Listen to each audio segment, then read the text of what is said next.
What up, Fight World? It's your boy Ego, and I'm back with some more boxing. Now, a lot of people have got at me, sent me messages, inbox, Facebook, Twitter, YouTube, of course, and they want me to make a comprehensive video about Floyd Mayweather. Where does he stand? Do we rank him with the all-time greats? Can he not be considered with them? Him versus Andre Ward. I speak on this in several videos, but I guess people want to hear my thoughts maybe in a comprehensive video. So that's what I decided to do. Now, when I was making this video, I didn't know how I wanted to approach it, but I figured the best way, just because it'll be a lot of talking, is to make it based on installments. I'll try to cover popular disputes, argue my claim as far as where Mayweather ranks and why I feel he ranks. I'm not going to give him the actual position, but just a basic comprehensive overview of Mayweather as a fighter. And unlike some of you guys, I'll support what I have to say with factual information. So get your fact checkers ready. And I'll let you know why I feel the way I feel, and I'll intelligently explain it. So if you can't do it, if you're not on my level, if you don't know that much about boxing, you're like a sideline partial fan, then you might as well not comment because it's probably not going to be relevant. As far as boxing's concerned, I think you have to mention Floyd Mayweather with the all-time greats. A lot of people will dispute that statement for a variety of reasons, and I'll give you my explanation as to why I feel he has to be mentioned with the all-time greats, the Ray Leonards, the Ray Robinsons, Muhammad Ali's, etc. And feel free to disagree, but like I said, if you're going to disagree, intelligently and factually explain how I'm wrong or why you feel I'm wrong. So one of the biggest complaints I've heard about Mayweather, it stems not from anything that is tangible that Mayweather can control, more of circumstance, and that's errors, ERAS, errors. In boxing, we've seen a huge evolution in the sport of boxing as far as where it was when it first started, as far as what it is today. Now, there's a lot of things that, myself included, I don't like about the sport of boxing. I think there are too many belts, things like that. However, this is no different than any other sport. No other sport can say that it's been exactly the same. The players, the coaching styles, whatever has not evolved. Look at football. Now, a lot of times in more recent sports, you see quarterbacks not necessarily just throwing the ball. You have to use wild card defenses, and you have quarterbacks who are bigger than ever, 6'5", 250 plus pounds, great field vision. You also have athletes that are supplied with tons of supplements. We know more about medical history than we ever have in the past. And like I said, you have quarterbacks like Tebow's and the Kaepernicks who run the ball as well as can pass, and they're fast. So it's not fair to compare errors because there are certain things with any sport that you could argue for or against. Like football, you could say it was more grueling back in the 70s, like the 76, 78 Steelers or something. You can compare that team to a current team that's on top. But at the same time, there's pros and cons to each of them. Same thing with boxing. Boxing is no different. Yes, boxing used to go 15 rounds. Actually, when boxing first started, they used to have no round limit necessarily. Sometimes fighters used to fight until one physically couldn't go on. And then fighters and the game evolved, and then you had 15 rounds. So the fighters who had to fight an endless amount of rounds, fight until the death basically, until someone physically couldn't go on, till their body was so feeble and weak.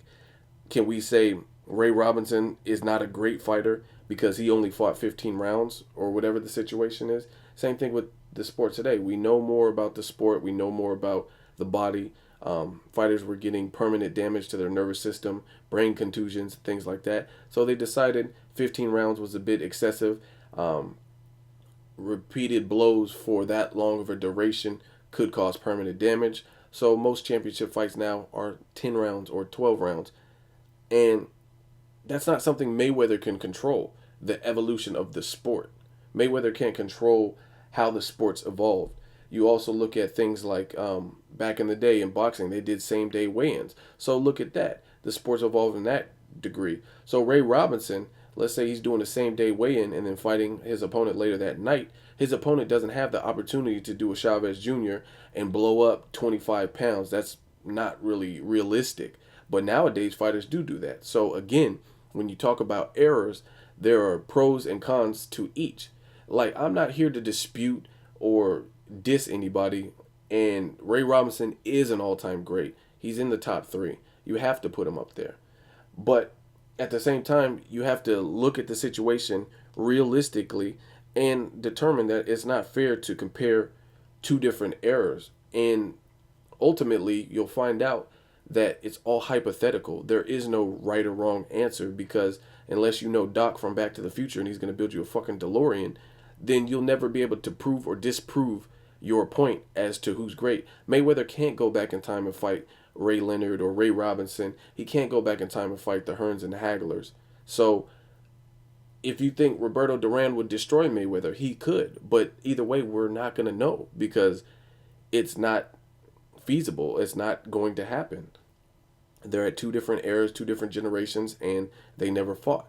So using that philosophy, there's been plenty of fights where I thought a certain person would definitely win, like Diego Corrales. A lot of Mayweather's opponents were, at the time, expected to destroy Mayweather. They said Gennaro Hernandez, Diego Corrales, Arturo Gatti. Arturo Gatti was also fighting in front of his hometown crowd. And a lot of people would say they're too big of punchers. They were too big for Mayweather. He doesn't have the experience at the time. And he shut the critics up and outclassed Diego Corrales, a big puncher who was very tall for the weight division. Arturo Gatti, who was fighting in front of his hometown crowd. And he shut the critics up. So who's to say that Roberto Duran, without a doubt, would destroy Mayweather? You could say, oh, I think he's way too powerful for Mayweather. But again, it's all going to be speculation based on what you feel would happen. That's not facts. A lot of people separate facts from actual reality. And the reality of the situation is we're never going to see that. Same thing with Mike Tyson. Mike Tyson, great fighter, all-time great fighter. But Tyson, they always want, once you're great, people want to put you in situations where it's impossible to win. And Bill Cosby has a great quote. It says, I don't know all the keys to success, but I know the keys to failure, and that's trying to please everyone. With Mayweather, with all-time greats, that's exactly what it is. You can't please everybody. Mike Tyson, in his prime, they would say, oh, he wouldn't have did that to Muhammad Ali. At the end of the day, we don't know. Ali might have boxed circles around him and been too quick for Tyson. Tyson might have been too strong and powerful, quick. We don't know. The fight will and did never happen. So again, when people talk errors, it's kind of ridiculous, because these are certain situations that no one can be right because it didn't happen. And when you look at the sport of boxing, it has evolved. No sport stays the same. That's like me saying LeBron James is not going to be an all-time great, or he can't be an all-time great because of he didn't play in the Jordan era. He didn't play with Michael Jordan and then the Karl Malones and the Clyde Drexlers and the people of that era. In my opinion, the NBA was a lot more gritty, tough. You had people, I remember watching it was Jordan, I think the New York Knicks, and they were playing tough. They were fouling, throwing elbows. I think they knocked Jordan to the ground, and it was a man's sport. And you either had to suck it up or start throwing elbows back and do whatever you can do. Nowadays, fast forward to the future, you look at the NBA, you got people who flop. Refs intervene a lot more than they did back in the day. But it doesn't take away from the fact that LeBron James is a great player. Statistically, look at what he's doing to the game at such a young age. He's a great player. And I'm in no way, shape, or form a Heat fan. I'm a LA Lakers fan. But you got to admit when someone is great and when they do things great. So you can't say LeBron James is not a great player or an all-time great because he didn't face off against Jordan and Larry Bird, Magic Johnson, Dr. J, and Wilt Chamberlain. That can't happen. So you can't pigeonhole LeBron James and his talent based on the past. And I don't think that's right. Again, every sport evolves. Every single sport is going to have some level of evolution. That's a major sport like football, basketball, boxing, And like I said, boxing is no different. The sport has evolved. It is a business now. Mayweather can make $41.5 million fighting one time. I guarantee you, Mayweather in one fight, half of his salary, and that's 41.5 guaranteed. That's not including endorsement deals from fighters. It's not including like promotional spots or pay-per-view revenue. That's guaranteed money. So fighters fight with a different economical and social climate, and that's just a fact, whether you want to admit it or not. Floyd Mayweather can make 41.5 million, or against Guerrero 30 million, $32 million in a fight. I guarantee you that amount of money is more than Sugar Ray Robinson made in his whole career. And that's just a harsh reality. So you can't say Mayweather's not great based on circumstance. Ray Robinson fought 200 fights, which I give him all the credit in the world, to beat 200 grown men. And I think he was like 19. He was fighting grown men, stuff like that. That takes a level of talent. Same thing with Chavez Sr. He had over 100 fights. That takes a level of talent. So despite what level you feel those fighters on, you still beat 100 or 200 people, or fought 200 people. So you got to give credit. But at the same time, they fought based on their circumstances. They fought based on what was available and their options at that time. Ray Robinson fought 200 fights and made less money than Mayweather made in probably one fight or half a fight. Like if you cut the 41.5 million down to 20 million, that's probably more than Ray Robinson made in his whole career. That's what he had to do to secure a livelihood for himself and his family, and based on his current circumstances. Whether you want to agree with it or not, he was in a different era. Racism was definitely more accepted, and more segregation was part of the forefront. They viewed blacks as like animals, damn near, and segregation was a fact. Now you can have a minority, a black or Mexican or Puerto Rican champion, and they could be on the cover of a magazine, or they don't have to use a separate faucet. But you can't hold that against them, that they didn't fight toe to toe for 15 grueling rounds. They don't have to. That's not the rules. They didn't make the rules, and they didn't cause boxing. Floyd Mayweather didn't solely cause boxing to evolve to the point where there's no same day weigh-ins, or they're not fighting 15 rounds. And truth be told, if you look at any current fighter who looks like they have the ability to go 15 rounds based on their conditioning, fucking Mayweather.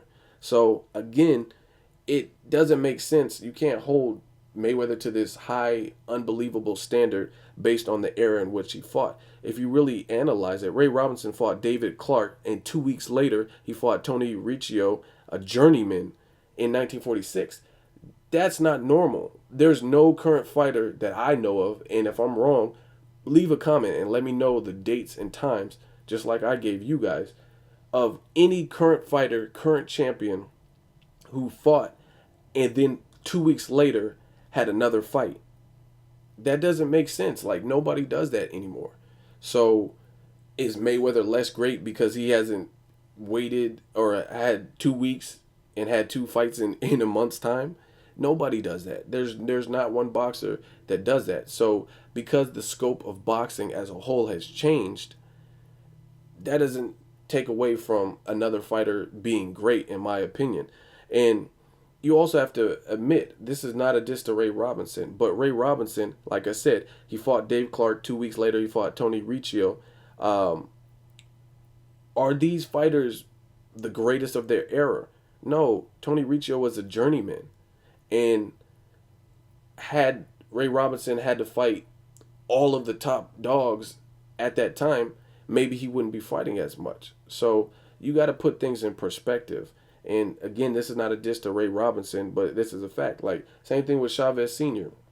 When he was fighting in Mexico and fighting all these fights, over 100 fights and all that, who were these people? Were they all on the same skill level? Did they all have the same boxing background? Were they boxing for a paycheck? Were they cab drivers? Were they journeymen? Were they elite? You know what I mean? And furthermore, you look at Ray Robinson, some of those fights don't even exist. There's no actual recorded like version of that fight. Like the fight with Tony Riccio, a spectator had to film that, and that's the only footage that I know of that exists for that fight. So everything in boxing has changed. Like Ray Robinson, some of his fights aren't even on record. We have no actual clear pictures of what he did. So I'm not taking away from what he did, but it's a different climate. Now you have Vimeos and YouTubes and iPhones and cell phone footage. Most fights that come on nowadays, you can go online after the fight and find it somewhere. But in the Ray Robinson era, we didn't have that. The times have changed, and you have to keep up with the times. At the same time, I would have loved to see more of Ray Robinson's fights, but some of them don't even exist in the archive footage, or they're shitty, grainy copies of that footage. And we hold Ray Robinson where he needs to be in the top, but it's based on, a lot of it is based on not what we actually seen, because like I said, a lot of these fights aren't even documented, but it's based on other people's testimonies and other people's accounts of what happened and what they seen, and the rare footage that we do have of Ray Robinson. You know, he was a badass, he was a bad dude, and that's what we have to go off of. But that's a fact. We don't have Ray Robinson every single fight, or even all of his biggest fights, because the footage just doesn't exist. So we have to go off of other people's accounts, versus you look at Manny Pacquiao or Mayweather. I mean, you can pretty much see how they perform, either HBO or Showtime or YouTube. You can probably find most of their popular fights. It's not like Mayweather's early fights just don't exist. I seen Mayweather's first fight, his pro debut on World Star Hip Hop, not too long ago. The same thing doesn't happen with the older fighters. Um, Another thing, when you talk about errors, I use Ray Robinson because he is considered the greatest amongst a lot of people, even Mayweather's uncle. And that's fine. He could be the greatest. But my whole argument is that you have to mention Mayweather, and you can't base certain circumstances that are out of his control on Mayweather, and pin that on him as to why he can't be great. Ray Robinson, he said he had a dream that he killed a man in a boxing match. He refused to fight, and due to his promoters or whoever was orchestrating the fight, they told him and convinced him, hey, keep fighting. It's okay. That was just a dream. You're tripping. And later on, he fought the dude he had a dream about, and he killed him. He fucking killed him. His name was Jimmy Doyle, and he killed him in the ring. That type of shit doesn't really happen often in the sport of boxing. I've seen some vicious knockouts recently. But when's the last time you watched HBO and the person that was boxing got killed? They literally died. It doesn't happen often. It's very rare. Like I said, if you guys know the answer to this, let me know when the last person that actually died. I know Emil Griffin, he killed somebody in the ring. Ray Robinson killed someone in the ring. But the times are different. And when you talk about errors and you talk about different time periods, you got to look at that. Did the Jimmy Doyle dude that Ray Robinson killed, was he an elite fighter and Sugar Ray Robinson just killed him? Or is he a fighter who was doing what he had to do to make ends meet, had a decent record, and deserved to be in the ring with Ray Robinson? You know what I mean? Like, so you talk about competition, like the competition is soft now.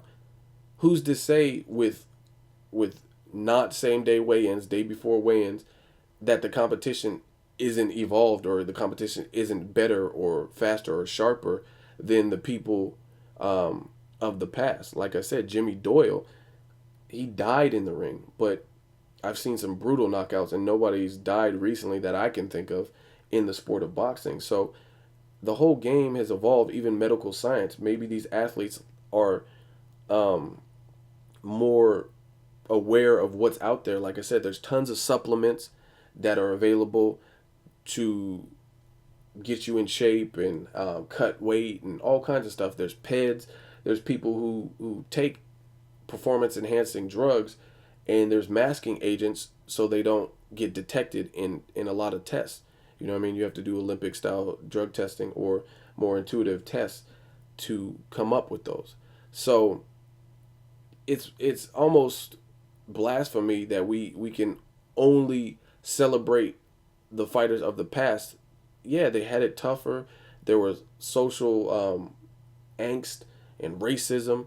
Muhammad Ali was a person who was going to be drafted by the military, and he refused. He didn't want to go to war. Didn't want to get. But you can't hold that against a current fighter that, oh, Danny Garcia doesn't have to worry about being drafted to the military and going to jail, so he's not a good fighter. Or Mayweather didn't have to worry about this, so he's not a good fighter. It's like I said, it's almost unfair to try to compare the past to the future. I mean, look at, I'm a huge film buff. I love movies, huge movie watcher, and the technology for movies has like completely changed. Back in the day when Spielberg was making Jaws in the 70s, it was film. It was film, film, film. Film is expensive, it's heavier. Now, if you look at the current directors, most use digital. They're all digital. And we know more about computer graphics and CGI, special effects. So you can't take away from like Jaws and say Jaws is not a good movie or it's not a classic movie based on the fact that now in today's current standard, um, the technology and the CGI and stuff, it looks totally different. The colors, the clarity. You watch old movies, there's scratches and stuff. You can't say Wizard of Oz is not a classic film based on the special effects that you can see in a movie like 300. Wizard of Oz is still a classic film. So it's not taking anything away from the pioneers, the Ray Robinsons, the Alis, and the classics. But again, it's unfair to pit the past with the current because there are differences, obviously, but it's not a guaranteed that everything was better. Like I said, if Mayweather fought like 100 Jimmy Doyles, then maybe he would have 200 fights. Or if Pacquiao had to fight, you know what I mean, lesser opponents or whatever the situation is, the opponents that Chavez Sr. fought, maybe they would have more fights too. But the whole scope of the business has changed, and you can't hold that against the fighter because the sport evolved. Like I said, no fighter that I know of does what Ray Robinson was doing and fighting that many fights and having 2 weeks in between fights. And then at that rate, if you have to look at it like that, what was the level of competition? Were they all elite level fighters that he was fighting 2 weeks apart and that yeah, he was just that good? You know what I mean? So, like I said, I'm not dissing Ray Robinson at all. I'm well versed with just boxing in general, and he is a legend. Like I said, anytime somebody fights 200 grown men and does what he did, you have to commend him. You have to commend him for his effort, his dedication, his heart, his power, his boxing ability. Every testimony and account that I've read said he was the truth. So, you know what I mean, I'm willing to go with that. But again, I don't think you can eliminate a person like Floyd Mayweather out of the history books based on circumstance, based on the fact that the game has evolved. Like I said, if Mayweather can make 30 to 40 million dollars guaranteed money, why should he fight 2 weeks every 2 weeks like Ray Robinson did, or why should he overextend himself just to prove a point for legacy reasons? I mean, that it just, like I said, it sounds ridiculous. You have to play in the current game that you're in. So LeBron James, he can't go back to the Wilt Chamberlain, Jordan days and play those dudes. He just can't. So why should we hold that against them? Because fighters aren't fighting 15 rounds anymore, or whatever the situation is. And like I said, there's two sides to look at it. They don't have same day weigh-ins, but now the competition, who knows, the competition may even be sharper just because what's available through supplements and medical science and what we know. Like back when Ray Robinson and Ali's were fighting, PEDs weren't as relevant, and I don't think there was probably as many people taking all these supplements and PEDs and different stuff like that. Everyone wasn't hiring a strength and conditioning coach. Everyone wasn't doing things like that. But nowadays, most people at the top level do have nutritionists. They do have people giving them supplements. Some people are doing PEDs. A lot of the top fighters have strength and conditioning coaches. So I commend all of the pioneers, and I definitely respect my elders. But maybe, who knows, maybe their competition wasn't as stiff because they didn't have the supplementation and this and that. Who knows? But either way, it's not right to pit the present to the past to that degree based on an evolution that no fighter, Pacquiao, Mayweather, or anyone can control. Nobody can control where the sport is. Now, like I said, nowadays we have athletes like Vernon Davis who are 6'5", 250, 265 pounds running a 4.3. So if you want to compare the current with the past, who knows? Maybe the competition is stiffer because back when the Steelers were playing in the 76 or 78, who was that big as a tight end running a 4.3? So that's why I don't like to dabble too much into what the past did and what the present did. You can only be great in your given situation. And that's it. So that's really part one of it. I wanted to talk about errors, history, Mayweather, his place in history. I definitely think he's an all-time great. You look at his CompuBox numbers, you look at his defense, you can rank that amongst the best of all time. Look at the best defensive fighters. You can put him probably at the top of the list, but look at the James Tonys, the Bernard Hopkins, the people who are smart and ring intelligence, skill set, and you have to put him up there. I honestly feel that. So I'll be back with part two. I wanted to spend some time talking about the history, talking about errors, why you can't mention or pit the people from the current to the past. And I'll be back with part two and break down some more stuff for you non-educated motherfuckers. Let me know what you guys think of this video. As always, hate, comment, or subscribe. Till next video, it's Ego signing off.